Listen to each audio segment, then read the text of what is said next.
அனைவருக்கும் வணக்கம். நான் அமுதா, உதவி பேராசிரியை, டாக்டர் SNS கல்வியியல் கல்லூரி, கோவை. இன்னைக்கு நம்ம கற்றலுக்கான மதிப்பீடு அப்படிங்கிற பாடப்பகுதியில் முதலாவது அலகு மதிப்பீட்டின் அடிப்படைகள் அப்படிங்கிற கான்செப்டுக்கு கீழே வந்து மதிப்பீட்டின் அறிமுகத்தை பற்றி பார்க்க போகிறோம். மதிப்பீடு செய்தல் அப்படின்னா என்ன, ஏன் நம்ம மதிப்பீடு செய்கிறோம், ஒரு ஆசிரியர் வகுப்பறை சூழலில் பாடம் நடத்தி முடித்த பின்னாடி ஒரு மாணவர்களுக்கு ஏன் தேர்வு வைக்கிறாங்க, எதனால இந்த semester exams, test, term exams இதெல்லாம் எதுக்கு நடக்குது, அதை வைக்கிறதன் மூலமாக மாணவர்களுக்கு என்ன கிடைக்கிது, ஆசிரியர்களுக்கு என்ன பலன் கிடைக்கிது, அதனுடைய பலன் என்ன, பதிலீடு என்ன, இந்த மாதிரி விஷயங்களை பற்றி தான் நம்ம அனலைஸ் பண்ண போகிறோம் இன்னைக்கு. மதிப்பீட்டோட அறிமுகம் அப்படி நீங்கள் பார்த்தீங்கன்னா, ஒரு மாணவருடைய அறிவு, திறன், மனப்பாங்கு இது எல்லாத்தையும் மதிப்பீடு செய்வதற்கான ஒரு தொடர்ச்சியான செயல் தான் மதிப்பீடு. கல்வி கட்டமைப்பில் வந்துட்டு ரொம்ப ஒரு முக்கியமான ஒரு விஷயமா நம்ம மதிப்பீடை பார்க்குறோம். ஏன்னா ஒரு மாணவனை மதிப்பீடு செய்வதன் மூலமாக அவன் வந்துட்டு எந்த அளவுக்கு கற்றல்ல செயல்பாடுகளில் முன்னேற்றம் அடைஞ்சிருக்கிறான் மற்றும் அவனுக்கு என்ன தேவை, அவனுக்கு எந்த மாதிரியான விஷயங்கள் வந்துட்டு உள்ளே சென்றடைஞ்சிருக்குது, இன்னும் எந்த மாதிரியான விஷயங்கள் தேவைப்படுது, இந்த மாதிரி அவனுடைய செயல்பாடுகளை முழுக்க மதிப்பீடு செஞ்சு அவனுக்கு இன்னும் வாழ்க்கையில் இனி எதிர்காலத்தில் என்ன தேவை அப்படிங்கிறத தெரிவிக்கிறதுக்கும் இப்போதைக்கு என்ன புரிஞ்சிருக்கு அப்படிங்கிறத தெரிஞ்சுக்கிறதுக்கும் நம்மளுக்கு மதிப்பீடு அப்படிங்கிறது பயனுடையதாக இருக்குது.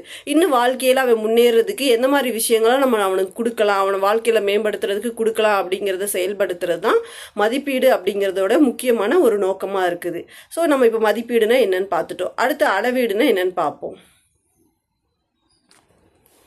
அளவீடு அப்படின்னா என்னன்னு பார்த்தீங்கன்னா, மாணவருடைய அறிவு, திறமை, ஆற்றல் இது எல்லாத்தையும் சேர்ந்த ஒரு கருவியாக வைக்கிறது தான் அளவீடு அப்படின்னு சொல்கிறோம்.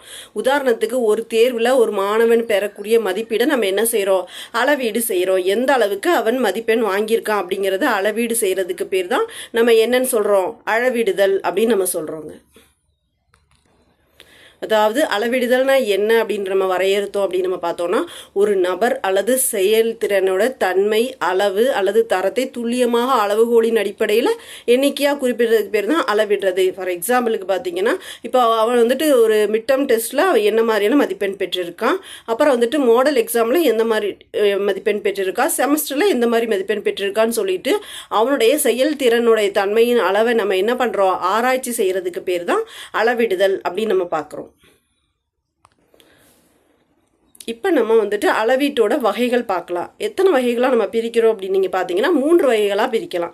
நேரடியான ஒரு அளவீடு, அதாவது டைரக்ட் மெஷர்மெண்ட், அண்ட் தென் மறைமுகமான அளவீடு இன்டைரக்ட் மெஷர்மெண்ட், அண்ட் ஒப்பீட்டு அளவீடு அப்படின்னு நம்ம சொல்கிறது ரிலேட்டிவ் மெஷர்மெண்ட். இது 3ஐயுமே வந்து நம்ம வந்துட்டு அளவீட்டோட முறைகளாக நம்ம பார்க்குறோம். இந்த அளவீட்டு முறைகள் மூலமாக மாணவர்களுடைய செயல்பாடுகளை நம்மளால் முழுமையாக மதிப்பீடு செய்திட முடியும்.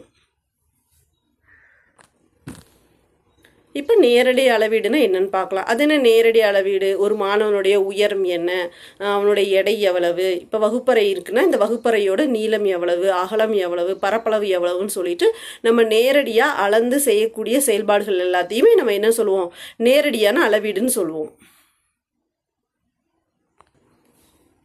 அடுத்து நம்ம பார்க்க போகிறது மறைமுகமான அளவீடு. மறைமுகமான அளவீடுனா ஒரு பொருளோட அளவை நேரடியாக அளக்க முடியாத போது ஃபார்முலாஸ்ன்னு சொல்லக்கூடிய கணித சூத்திரங்கள் மற்றும் பிற தகவல்கள் மூலமாக அதை நம்ம மதிப்பீடு செய்கிறதுக்கு பேர் தான் மறைமுக அளவீடு. அப்போ ஒரு மரத்தோட உயரத்தை அதை நிழலை பயன்படுத்தி திரிகோணமிதி விதிப்படி கணக்கீடு செய்கிறது. அது மட்டும் இல்லாமல் இப்போ சாரீஸ் பேண்ட் சைஸே பார்த்திங்கன்னா இந்த சைஸ் தான் இருக்கும் அப்படிங்கிறத அளவீடு செஞ்சிட முடியும். ஆனால் இதே வந்துட்டு ஒரு பெரிய மலையோட விஷயத்தை எப்படி அளவீடு செய்ய முடியும், இந்த நிழலின் அடிப்படையில் வச்சு தான் நம்மளால் அளவீடு செய்ய முடியும். அப்புறம் வெப்பநிலை, ஒளி இந்த மாதிரி விஷயங்கள் எல்லாத்தையும் நம்ம எப்படி அளவீடு செய்கிறோன்னா நேரடியாக அளவீடு செய்ய முடியாது. மறைமுக அடிப்படையில் தான் நம்ம என்ன செஞ்சிட முடியும், அளவீடு செய்ய முடியும். அடுத்ததாக நம்ம ஒப்பீட்டு முறையை பற்றி பார்க்குறோம் அப்படின்னு நீங்கள் பார்த்தீங்கன்னா, ஒப்பீட்டு முறையில் பார்த்தீங்கன்னா ஒரு பொருளோட அளவை வந்துட்டு மற்றொரு பொருளோட சேர்த்து இணைச்சி வேறுபடுத்தி நம்ம அதுக்கான ஒற்றுமை வேற்றுமைகளை கண்டுபிடிக்கிறது தான் ஒப்பீட்டு அளவீடு செய்கிறது அப்படின்னு நம்ம சொல்கிறோம். இது வந்துட்டு ரிலேட்டிவ் மெஷர்மெண்ட்டுன்னு சொல்லலாம், நம்ம கம்பேரிட்டிவ் மெஷர்மெண்ட்டும் நம்ம இதை சொல்லலாம். ஃபார் எக்ஸாம்பிள் பார்த்தீங்கன்னா, ஒரு மாணவருடைய நுண்ணறிவு திறனும் அவனுடைய அகடமிக் அச்சீவ்மெண்ட்டையும் வச்சு கூட நம்ம சொல்லலாம். மாணவனுடைய அடைவுத்திறன், நுண்ணறிவு இது ரெண்டுத்தையும் வச்சு அவனுடைய செயல்பாடுகள் அல்லது அவனுடைய திறன்கள் எந்த அளவுக்கு இருக்குது அப்படிங்கிறத நம்மளால என்ன செஞ்சிட முடியும், அளவீடு செஞ்சிட முடியும். இதை தான் நம்ம என்னன்னு சொல்றோம்னா ஒப்பீட்டு அளவு முறை அப்படின்னு நம்ம சொல்றோம். இப்போ நம்ம வந்துட்டு அளவீட்டோட பண்புகள் என்ன அப்படிங்கிறத பற்றி பார்க்க போகிறோம். அளவீடு அப்படிங்கிறது வந்து பார்த்திங்கன்னா பெரும்பாலும் வந்துட்டு துல்லியத்தன்மையோடு இருக்கும். ஃபர்ஸ்ட் பாயிண்ட் நம்ம வந்துட்டு துல்லியம். நம்ம வந்துட்டு ஹைட் அப்படிங்கிறது வந்துட்டு 5.6 சென்டிமீட்டர் அப்படின்னு சொல்லி நம்ம துல்லியமாக அளவீடு செய்ய முடியும். அளவீட்டின் மூலமாக நம்மளுடைய மதிப்பீடு செய்யக்கூடிய விஷயங்கள் எல்லாமே எப்படி இருக்கும், துல்லியமாக இருக்கும்.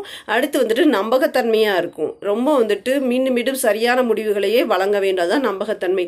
இப்போ வந்துட்டு நம்மளோட உயரம் இங்கே அளந்தாலுமே 5.6 தான் இருக்கும். வெளியில் எந்த இடத்துல போய் அளந்தாலும் 5.6 or 7 ஒரு பாயிண்ட் தான் வித்தியாசம் இருக்கும் மிஞ்சி போன அதிகபட்சமாக.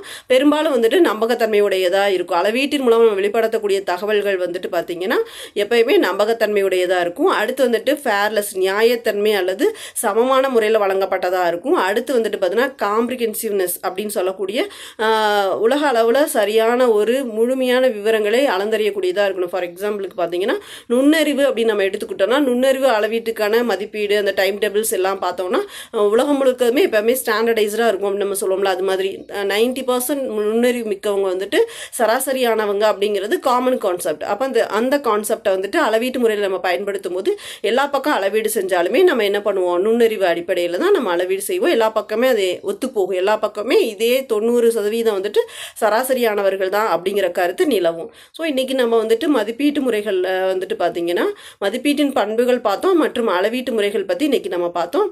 மீண்டும் வந்துட்டு அடுத்த கிளாஸில் நம்ம சந்திக்கலாம். நன்றி.